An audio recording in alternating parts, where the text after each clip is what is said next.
Hello everyone and welcome back to Lucky Loaders 15, where I'll be giving you 3 selections for today's horse racing action. Now before we get into them, I quickly just want to reflect on how our tips performed yesterday. In the end it wasn't a bad day as we came away with a winner at Foss with Destilil, so I hope some of you backed it there.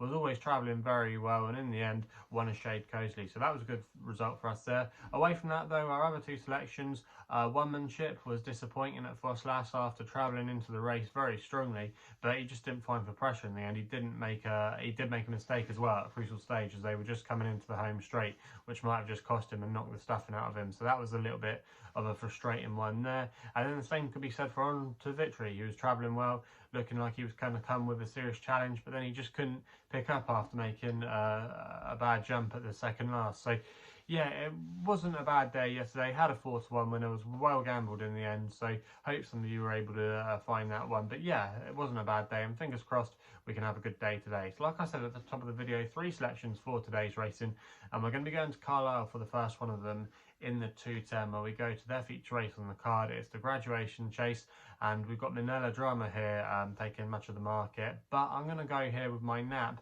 with one of the outsiders of the field, if you like, with Warlord for Brendan Powell and Colin Tizard, currently 13-2, and I'm going to recommend a 1-point win bet here.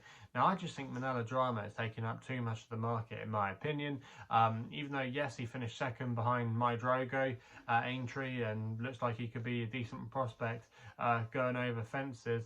I was just concerned about the way he jumped last time on his chase debut at Uttoxeter. Towards the end of his races, of the race I should say, he was just making a few mistakes at a couple of those fences, which I just think in a better race, which this looks, could cost him. I just think if he goes with a little bit too much enthusiasm, because he does wear a hood, it could set up for those that are just taking their time into the race, and that's why I think it could potentially suit Warlord. Now I was very impressed by Warlord when he won at Newton Abbot. He did a good job that day, he put in a good round of jumping, and in the end he won with plenty up his sleeve. I thought he beat a horse of Martin Keithley's called Witness Protection, giving him weight in that race. It was a novice handicap chase, but he gave him quite a bit of weight, and he went on to win a decent race at Chepstow last week, which is a race I think that's going to work out well, full of decent novices. So I do think that that was a good performance by Warlord. He wasn't a bad hurdler, he was a mid-130s hurdler, and he didn't do too bad in soft conditions. He won at Haydock when it was soft, so the rain, if it does get into Carlisle this afternoon and does get into the ground, it shouldn't affect him too much. And I just think some of the others in here, they just don't appeal to me as much as Warlord. Also as well, what's interesting is that Colin Tizard sending he's sending this horse up to Carlisle because he's had a couple of big winners there in the past with the likes of Lost in Translation, Fiddler on the Roof, most recently a couple of weeks ago, so it's something that he does like to target. And I just think with the yard coming back in better form now, this horse has been slightly overlooked, and he's got a pedigree to make a chaser as well, and I think he'll take another step forward today. And I just think he's been overlooked here in the market, and I think he should be personally a lot shorter. So he is going to be my nap of the day in the 210 at Carlisle. We then stay at Carlisle for the next best in the 310 with a Venetia horse called Frenchy Delarge for Robbie Dunn and Venetia, currently available at 6-4, and I'm going to recommend a 1-point win bet here. Now this horse, Frenchy Delarge,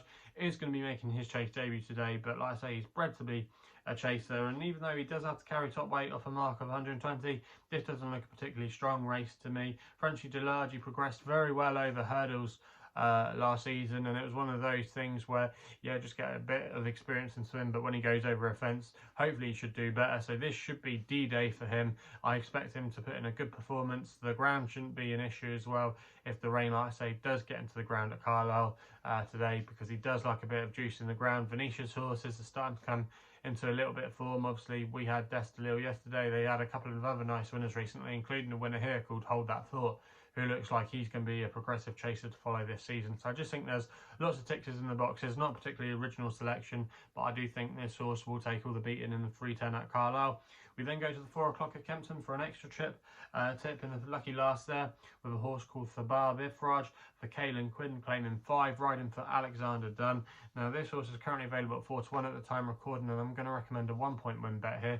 Now this horse I think actually ran better than the Bearform may suggest when he finished 3rd at Wincanton last time out. That was the better race, and in the end he just wasn't able to dominate the race because C for Donald McCain, that mare has been in terrific form, and she subsequently went on to boost the form again by winning at Taunton. So yeah, she's just been a mare in form, and there was nothing going to be stopping her that day. But Thahab Ifraj has been quite effective at these kind of tracks. He's a dual course and distance winner at Wincanton, and the only time he ever appeared here, he won. So returning here should be definitely a positive move. The ground should be fine as well. He likes the quicker ground, and there's not too much pace in here. So if he can get an easy end of things on the front, which hopefully Caelan Quinn will do, I just think he could take an awful lot of pegging back. And at 4-1, I think he's been a little bit overlooked there because he is trained by Alexander Dunn, and I personally think he should be favourite. I think he's got a few things up his sleeve. Yes, he is off a career high mark still of 113, but on what he's shown on his best form when he's got his optimum conditions, I think he's a little bit better than that.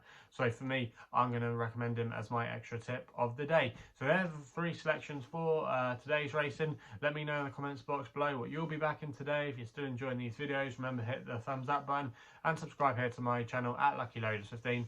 If you want to follow me on social media, Twitter is the place to do so, where my handle is at LuckyLoader15. And if you want to find out a little bit more about myself, my website is www.chrisloaderracing.co.uk. So please go responsibly. Hopefully we can have some winners today, and we'll be seeing you soon.